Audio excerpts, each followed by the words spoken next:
my question is, like, I know how much time you must be spending on your Tesla factory. I know how much time you must be spending on SpaceX, and yet you still have time to dig holes under the ground in LA and come up with these ideas and then implement them. Like, I got a million ideas. I'm sure you do. There's no shortage of that. Yeah. I just don't know how you manage your time. I don't understand it. It doesn't even seem humanly possible. You know, I do basically. I think people like don't totally understand what I do with my time. They think like I'm a business guy or something like that. Like my Wikipedia page says business magnate. What would you call yourself? I'm a business magnet. Can someone please change my Wikipedia page to magnet? They'll change it right now. Please It's probably already changed. It's locked. So somebody has to be able to unlock it and change it to magnet. Someone will get I want that. to be a magnet. No, I do engineering and and manufacturing and that kind of thing. That's like 80% or more of my time. Ideas and then the implementation of those ideas. That's like hardcore engineering, like designing things, Right. Structural, mechanical, electrical, software, user interface, engineering, aerospace engineering. But you must understand there's not a whole lot of human beings like you. You know that, right? So you're an oddity. Seems, yes. To chimps like me. We're all chimps. Yeah, we are. We're one notch above a chimp. Some of us are a little more confused. When I watch you doing all these things, I'm like, how does this motherfucker have all this time and all this energy and all these ideas, and then people just let him do these things? Because I'm an alien. That's what I've speculated. Yes. I'm on record saying this in the past. I wonder. It's true. I mean, if there was one, I was like, if there was like maybe an intelligent being that we created, like some AI creature that's superior to people, maybe it would just hang around with us for a little while like you've been doing and then fix a bunch of shit. Maybe that's the way. I might have some mutation or something like that. You might. Do you think you do? Probably. Do you wonder? Like, you're around normal people, you're like, You're like, what's up with these boring, dumb motherfuckers? Ever? Not bad for a human, but I think we'll not be able to hold a candle to AI. You scare the shit out of me when you talk about AI. Between you and Sam Harris. I didn't even consider it until I had a podcast with Sam once. Sounds great. He made me shit my pants. Talking about AI, I realized, like, oh, well, this is a genie that once it's out of the bottle, you're never getting it back in. That's true. There was a video that you tweeted about one of those Boston Dynamic robots. And you're like, in the future, it'll be moving so fast you can't see it without a strobe light. Yeah. You could probably do that right now. And no one's really paying attention too much other than people like you or people that are really obsessed with technology. All these things are happening, and these robots are... Did you see the one where PETA put out a statement that you shouldn't kick robots? It's probably not wise. For retribution. Their memory's very good. I bet it's really good. It's really good. I bet it is. Yes. And getting better every day. It's really good. Are you honestly, legitimately concerned about this? Is like AI one of your main worries in regards to the future? Yes. It's less of a worry than it used to be, mostly due to taking more of a fatalistic attitude. So you used to have more hope, and you gave up some of it, and now you don't worry as much about AI. You're like, this is just what it is. Yeah, pretty much. Yes, yes. Yes, no, it's not necessarily bad. It's definitely going to be outside of human control. Not necessarily bad, right? Yeah, it's not necessarily bad. It's just outside of human control. Now, the thing that's going to be tricky here is that it's going to be very tempting to use AI as a weapon. It's going to be very tempting. In fact, it will be used as a weapon. So the on-ramp to serious AI, the danger is going to be more humans using it against each other, I think, most likely. That'll be the danger. Yeah. How far do you think we are from something that can make its own mind up, whether or not something's ethically or morally correct, or whether or not it wants to do something, or whether or not it wants to improve itself, or whether or not it wants to protect itself from people or from other AI? How far away are we from something that's really, truly sentient?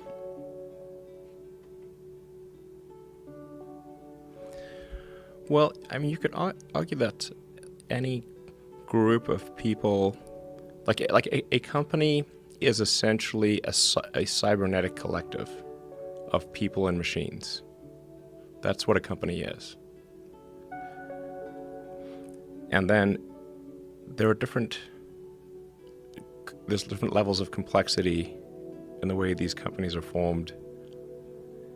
And then there's this like a collective AI in the Google search, where we're all sort of plugged in as like nodes on the network, like leaves on a big tree.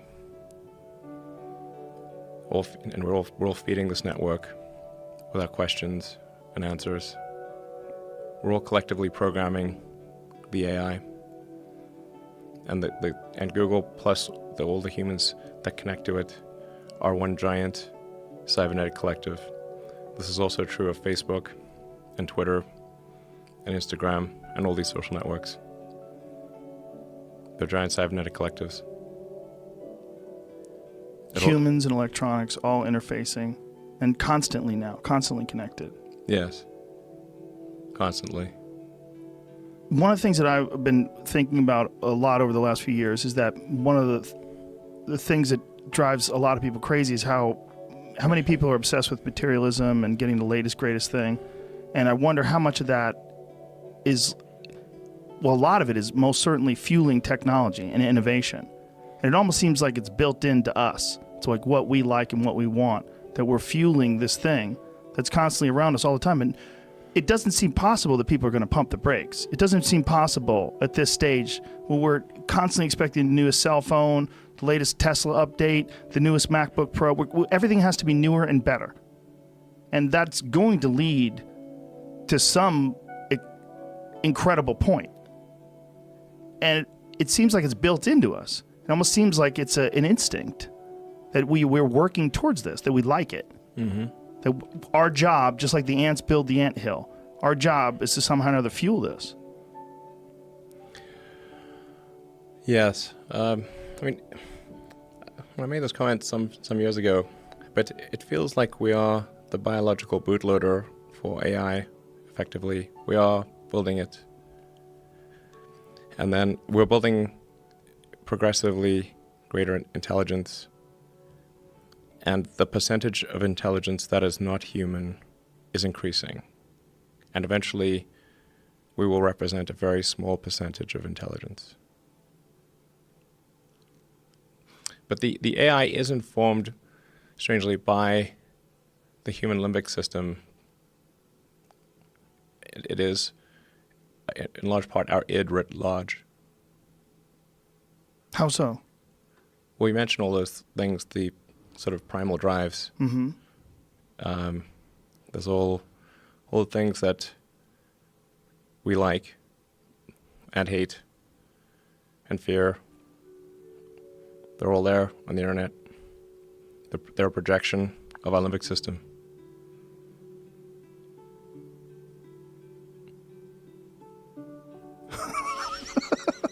It's true. No, it makes sense. And the thinking of it as thinking of corporations and just thinking of just human beings communicating online through these social media networks as some sort of an organism it's a cyborg. It's a combination. It's a combination of electronics and biology. Yeah. This is in some measure, like the success of these online systems is sort of a function of how much limbic resonance they're able to achieve with people. The more limbic resonance, the more engagement. Whereas, like, one of the reasons why probably Instagram is more enticing than Twitter. Limbic resonance. Yeah, you get more images, more video. Yes. It's tweaking your system more. Yes. Do you worry about or wonder, in fact, about what the next step is? I mean, a lot of people didn't see Twitter coming, that, communicate with 140 characters or 280 now would be a thing that people would be interested in. Like, it's going to it's going to become more connected to us, right? Yes, things are getting more and more connected. They're, at this point, constrained by bandwidth. Our input-output is slow, particularly output. Output got worse with thumbs. We used to have input with 10 fingers, now we have thumbs. But images are also they're a way of communicating at high bandwidth. You take pictures and you send pictures to people. That communicates far more information than you can communicate with your thumbs. So what happened with you where you decided, or you took on a more fatalistic attitude? Like, what was there any specific thing, or was it just the inevitability of our future?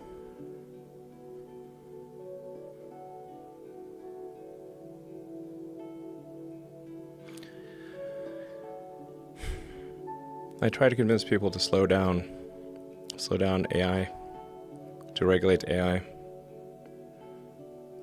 This was futile. I tried for years.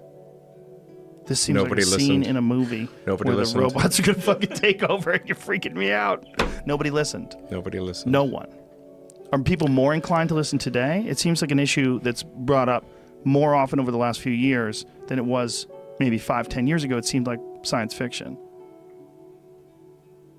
Maybe they will. So far they haven't. I think people don't, normally the way that regulations work is very slow. Very slow indeed. So usually there'll be some new technology. It will cause damage or death. There will be an outcry. There will be an investigation. Years will pass. There will be some sort of insight committee. There will be rulemaking. Then there will be oversight, eventually regulations. This all takes many years. This is the normal course of things. If you look at, say, automotive regulations, how long did it take for seatbelts to be implemented, to be required? The auto industry fought seatbelts, I think, for more than a decade. Successfully fought any regulations on seatbelts, even though the numbers were extremely obvious. If you had a seatbelt on, you would be far less likely to die or be seriously injured. It was unequivocal. And the industry fought this for years successfully. Eventually, after many, many people died, regulators insisted on seatbelts. This time frame is not relevant to AI. You can't take 10 years from the point at which it's dangerous. It's too late. And you feel like this is decades away or years away from being too late? If you have this fatalistic attitude and you feel like it's we're in almost like a doomsday countdown. It's not necessarily a doomsday countdown. It's a out of control countdown. Out of control, yeah. People call it the singularity, and that's probably a good way to think about it. It's a singularity. It's hard to predict, like a black hole. What happens past the event horizon? Right. So once it's implemented, it's very different because it will once be able to. Once the genie's out of the bottle, what's going to happen? And it will be able to improve itself. Yes. That's where it gets spooky, right? The idea that it can do thousands of years of innovation very, very quickly. Yeah. And then we'll be just ridiculous. Ridiculous. We will be like this ridiculous biological shitting, pissing thing trying to stop the gods. No, stop. We like living with a finite lifespan and watching, Norman Rockwell paintings. It could be terrible, and it could be great. It's not clear. Right. But one thing is for sure, we will not control it. Do you think that it's likely that we will merge somehow or another with this sort of technology and it'll augment what we are now? Or do you think it will replace us? Well, that's the scenario. The merge scenario with AI is the one that seems like probably the best. Like for us. Yes. Like if you can't beat it, join it. That's Yeah. So from a long-term existential standpoint, that's like the purpose of Neuralink, is to create a high bandwidth interface to the brain such that we can be symbiotic with AI. Because we have a bandwidth problem. You just can't communicate through your fingers. It's too slow. And where's Neuralink at right now? I think we'll have something interesting to announce in a few months. That's at least an order of magnitude better than anything else. I think better than probably anyone thinks is possible. How much can you talk about that right now? I don't want to jump the gun on that. But what's like the ultimate, what's the idea behind it? Like, what are you trying to accomplish with it? Like, what would you like, best case scenario? I think best case scenario, we effectively merge with AI, where AI serves as a tertiary cognition layer, where we've got the limbic system, kind of the primitive brain essentially. You've got the cortex. So you're currently in a symbiotic relationship. Your cortex and limbic system are in a symbiotic relationship. And generally people like their cortex and they like their limbic system. I haven't met anyone who wants to delete their limbic system or delete their cortex. Everybody seems to like both. And the cortex is mostly in service to the limbic system. People may think that the thinking part of themselves is in charge, but it's mostly their limbic system that's in charge. And the cortex is trying to make the limbic system happy. That's what most of that computing power is oriented towards. How can I make the limbic system happy? That's what it's trying to do. Now, if we do have a third layer, which is the AI extension of yourself, that is also symbiotic. And there's enough bandwidth between the cortex and the AI extension of yourself such that the AI doesn't de facto separate, then that could be a good outcome. That could be quite a positive outcome for the future. So instead of replacing us, it will radically change our capabilities. Yes, it will enable anyone who wants to have superhuman cognition. Anyone who wants. This is not a matter of earning power, because your earning power would be vastly greater after you do it. So it's just like anyone who wants can just do it, in theory. That's the theory. And if that's the case, then, and let's say billions of people do it, then the outcome for humanity will be the sum of human will. The sum of billions of people's desire for the future. And but that billions of people with enhanced cognitive ability, radically enhanced. Yes. And which would be, how much different than people today? Like if you had to explain it to a person who didn't really understand what you were saying, like how much different are you talking about? When you say radically improved, like what do you mean? You mean mind reading? It would be difficult to really appreciate the difference.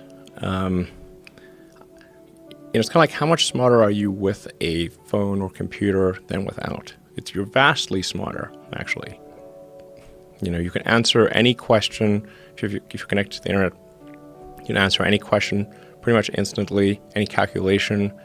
Your phone's memory is essentially perfect. You can remember flawlessly. Your phone can remember videos, pictures, and everything perfectly. Your phone is already an extension of you. You're already a cyborg. Most people don't realize they are already a cyborg. That phone is an extension of yourself. It's just that the data rate, the rate at which, or the communication rate between you and the cybernetic extension of yourself that is your phone and computer is slow. It's very slow. And that is like a tiny straw of information flow between your biological self and your digital self. And we need to make that tiny straw like a giant river, huge, high bandwidth interface. It's an interface problem, data rate problem.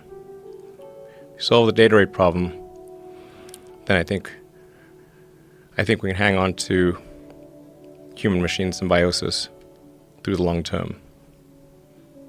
And then people may decide that they want to retain their biological self or not. I think they'll probably choose to retain their biological self. Versus some sort of Ray Kurzweil scenario where they download themselves into a computer? You will be essentially snapshotted into a computer at any time. If your biological self dies, you could probably just upload into a new unit. Literally. Pass that whiskey. We're getting crazy over here. This is getting ridiculous. Down the rabbit hole. Grab that sucker. Give me some of that. This is too freaky. See, if I I've been was thinking about this for a long time, by the way. I believe you have. If I was talking to one of my... Cheers, by the way. Cheers. Yeah, this is great whiskey. Thank you. I don't know where this came from. Who brought this to us? Trying to remember. Somebody gave it to us. Old Camp, It's whoever it good. was. Thanks. It's good. Yeah, it is good.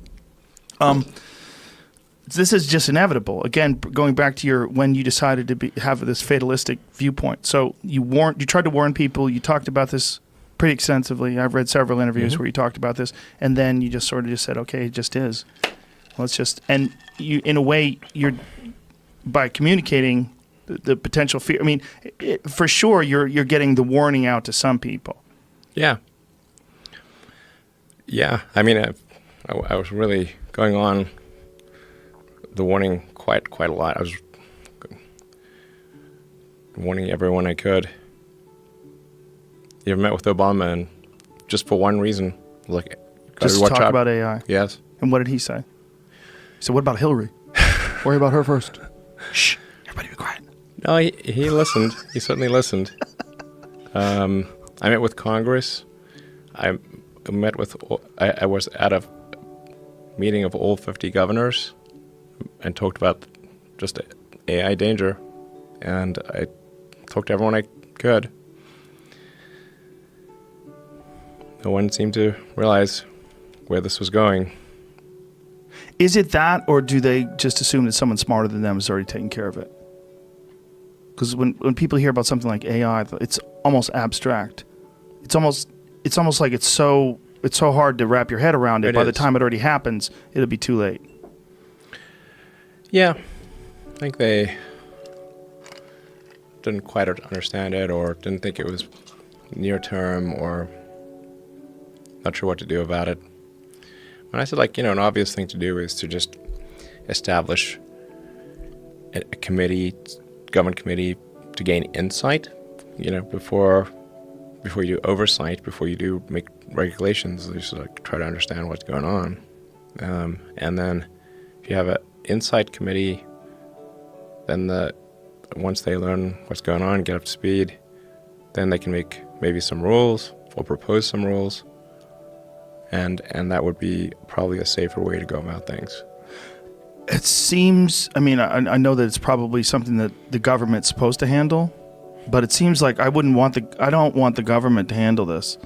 Who do you want to handle it? I want you to handle this. Oh, geez. Yeah. I feel like you're the one who could ring the bell better. Because if Mike Pence starts talking about AI, I'm like, shut up, bitch. You don't know anything about AI. Come on, man. He doesn't know what he's talking about. Yeah, but I don't have the power to regulate other companies. What am I supposed to? Right. But maybe companies could agree. Maybe there could be some sort of we have agreements where you're not supposed to dump toxic waste into the ocean. You're not supposed to do certain things that could be terribly damaging, even though they'd be profitable. Maybe this is one of those things. Maybe we should realize that you can't hit the switch on something that's going to be able to think for itself and make up its own mind as to whether or not it wants to survive or not, and whether or not it thinks you're a threat. And whether or not it thinks you're useless. Like, why do I keep this dumb, finite life form alive? Why keep this thing around? It's just stupid. It just keeps polluting everything and shitting everywhere it goes, lighting everything on fire and shooting each other. Why would I keep this stupid thing alive? Because sometimes it makes good music, sometimes it makes great movies, sometimes it makes beautiful art, and sometimes it's cool to hang out with. Like Yes, all those reasons. Yeah, for us, those are great reasons. Yes. But for anything objective, standing outside, like, oh, this is definitely a flawed system. This